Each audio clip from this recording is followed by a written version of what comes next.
Good afternoon. The ongoing conflict between Israel and Palestine continues to shape the security landscape in the West Bank and Gaza, profoundly impacting civilian life.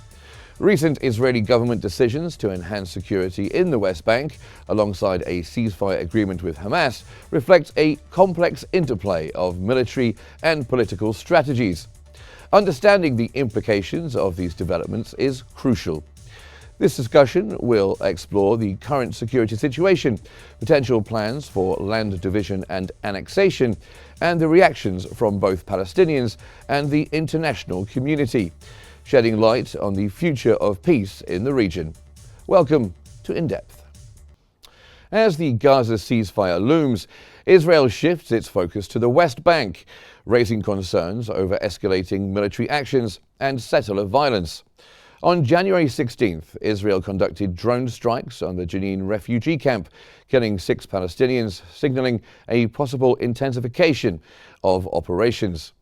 According to Palestine Chronicle, since October 7th, 2023, almost 800 Palestinians have been killed in the West Bank, marking the deadliest period since 1967. Despite the Gaza ceasefire, the West Bank remains vulnerable to Israeli policies, with the Palestinian Authority unable to prevent annexation and continued settler-driven displacement of Palestinians. The future of the West Bank appears increasingly bleak, with Israel poised to further entrench its control.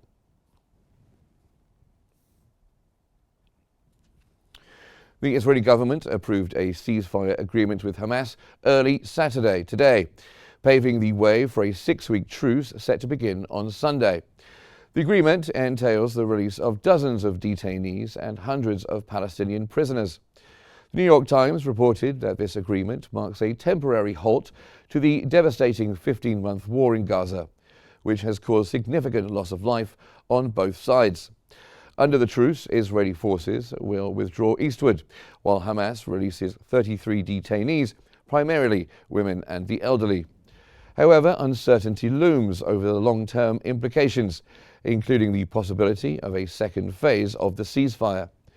The Israeli cabinet approved the deal despite opposition from far-right ministers, some of whom have threatened to resign if the agreement advances to a permanent ceasefire. While the deal offers hope to detainees' families and Palestinians, substantial challenges persist.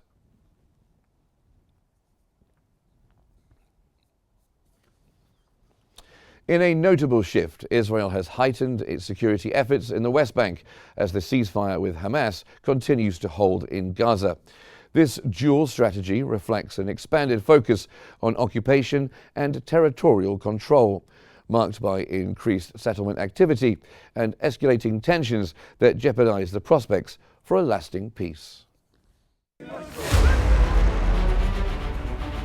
In a dramatic turn of events, the Israeli government has intensified its security objectives in the West Bank while simultaneously engaging in a ceasefire agreement with Hamas in Gaza. This dual approach underscores a broader strategy aimed at maintaining the occupation and expanding Israeli control over Palestinian territories. As the ceasefire takes effect, allowing for a phased release of detainees and prisoners, the Israeli cabinet has shifted its focus to the West Bank.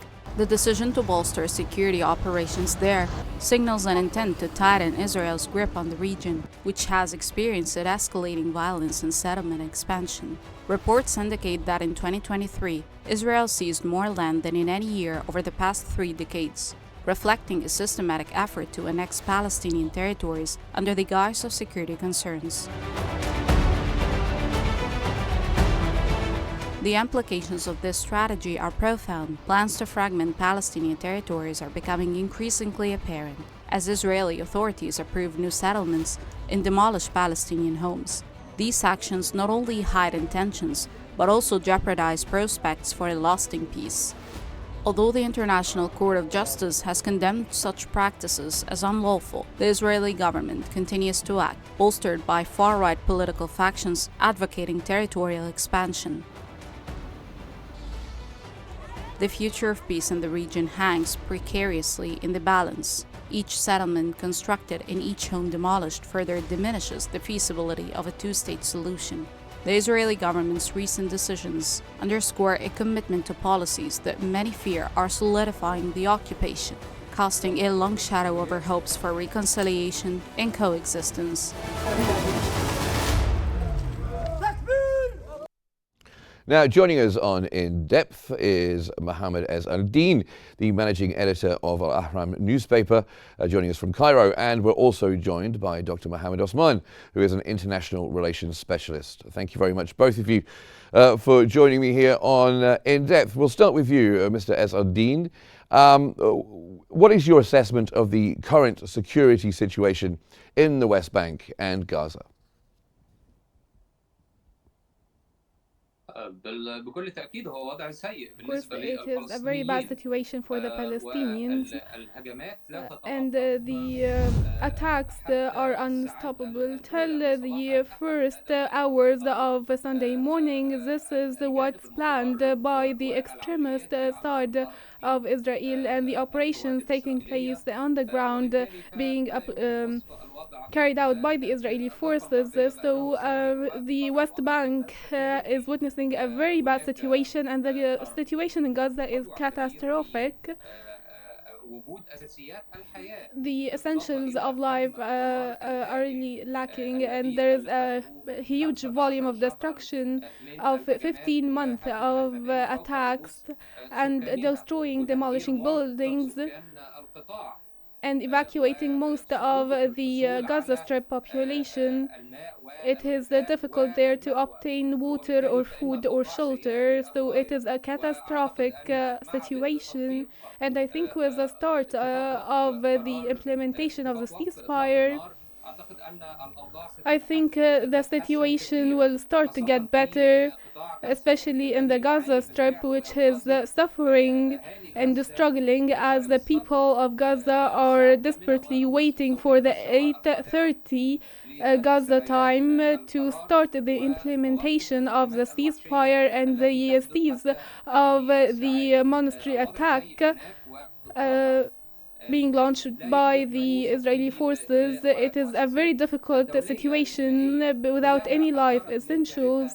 All the international institutions warned and expressed their concern regarding the humanitarian worsening situation under the rubbles, and thousands of tons of rubbles that are hindering the return of life, as removing these rubbles will take very long, around more than 14 months to remove the rubble. And Dr. Osman, do you think the Israeli government has a broader strategy to maintain and possibly expand its occupation of Palestinian territory? Thank you, Mark, for having me. I think the expansion of Israeli settlements in the West Bank comes as part of a much broader strategy of negating the entire Palestinian cause from the roots by land grabs and by forcibly removing Palestinians from their ancestral lands and replacing them with settlers, over 500,000 settlers, and these are very modest estimates. Some go as high even as 700,000 Israeli settlers are now in the West Bank, and they occupy a significant portion of these Palestinian lands according to international law. These are lands of the state of Palestine that is recognized by over 140 countries and is an observer, has an observer status at the United Nations. Yet, this does not deter Israel from going and annexing these lands, de facto annexing them without making actual announcements. And it's very important to note that I think that Israel's acceptance, Netanyahu's acceptance of the ceasefire agreement and the detainee exchange agreement under the same formula that was proposed about a year ago, nothing really has changed in terms of the provisions of this agreement. I think the Trump administration, the incoming Trump administration, gave them something in return, and probably there will absolutely be no U.S. pressure regarding settlement expansion in the West Bank, or even maybe the United States might recognize if Israel decides to annex parts of the West Bank where it has settlements to the state of Israel. Maybe the United States would go even and recognized that. The Biden administration and before that the Obama administration rejected and opposed settlement expansion in the West Bank, and actually they even imposed some sanctions on certain individuals who engaged in settlement building in the West Bank. Now we might see a complete reversal of this policy. So it will be very detrimental for the trajectory of the Palestinian cause, and we might be making a tactical gain by stopping the genocidal war in Gaza in return to normalizing the land grabs and the illegal settlements in the West Bank, Mark. Mr. Azardine, what do you think are the implications of these potential plans for dividing and annexing Palestinian lands?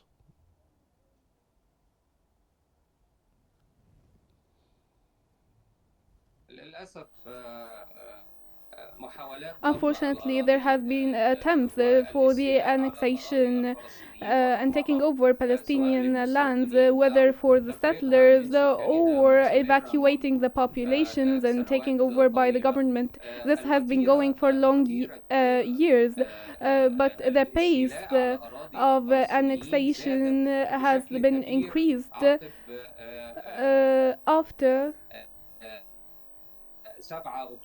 the October 7th events, which represented a new point of launch for more annexation of Palestinian lands and achieving the Israeli scheme to expand the settlements and not committing to the UN resolutions which prevent the annexation of any lands in the West Bank. The current Israeli Prime Minister, who is supported by the right-wing officials, is achieving and implementing this scheme. He took advantage of this war on Gaza to expand the takeover of Palestinian lands in the West Bank and setting new plans for building more settlements or evacuating Palestinian populations from their land, which will lead to a very bad and catastrophic situation, which requires the intervention of the international community to stop the settlement policy, which is taking the ownership of Palestinian lands and assaulting the population of the West Bank and evacuating the populations under false claims. So the settlement plan is underway in the West Bank. In addition, they are setting the way for a new situation in the West Bank to expand the Israeli territories and increasing the occupied lands. And Dr. Osman, going back to what you were saying that the Obama administration and the Biden administration were very much anti expanding the settlements, allowing Israel to expand the settlements. Trump, as we've discussed before with you, was quite relaxed about Netanyahu expanding settlements during his first term. If there has been some kind of backroom deal done, signaling to Netanyahu's government that they will be allowed to do this, how might the rest of the international community respond to that, do you think? Well, the international community as a whole, even Europe and Arab countries, the global south, China and even Russia, all of these countries completely oppose the illegal settlement of the West Bank, and they consider it as a contravention, a violation of international law, and it is. But however, what really matters at the end of the day is the United States. And even though the Obama administration and the Biden administration, and even before that, the Clinton administration, all of them, and even the Bush administration have opposed the expansion of Israeli illegal settlements in the West Bank.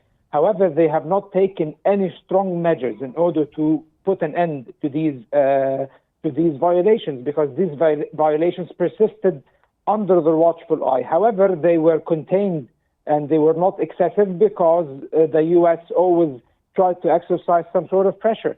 So if the Trump administration decides to not only exercise zero pressure, but to actually support and endorse such a course of action, of course, it will be a complete disaster, and the international community will not be able to do anything about it. The United States is the largest and strongest power broker in the Middle East, and that's a fact that we have to reckon with. And nobody else will be able to enact any changes inside the Middle East, at least from where things stand, without the consent and the blessing of the United States. So unfortunately, if Trump, even though Trump, of course, never fails to surprise us, but if he does not surprise us and sticks to his completely pro-Israel policy with regards to the situation in the West Bank when it comes to the matter of settlements, I think it will be, again, as I told you, it will be detrimental to all the peace efforts, and it will only exacerbate existing tensions and cause future conflicts, because what happened in Gaza, what happened on the 7th of October, and what happened later on could be just the beginning of a large cycle of endless conflicts that can come one after the other. And let's not even assume that the war in Gaza is over, because we are now hearing reports from Israel and the United States that Trump gave Netanyahu guarantees that after the prisoner exchange, in case of any alleged violations by Hamas or the Palestinian resistance of the agreement, Israel can go back to war. So even though what happened is a very positive development, however, we need to be cautiously positive, and we need to be very observant and alert in order to, so that we will not be, so that we wouldn't be disappointed and surprised by any nasty development. And excuse, of course, my French, Mark. Okay. Well, coming back to you, Mr. Ez Eldin, what role do you think that international law, particularly the International Court of Justice, might play in addressing Israeli actions in the Palestinian territories?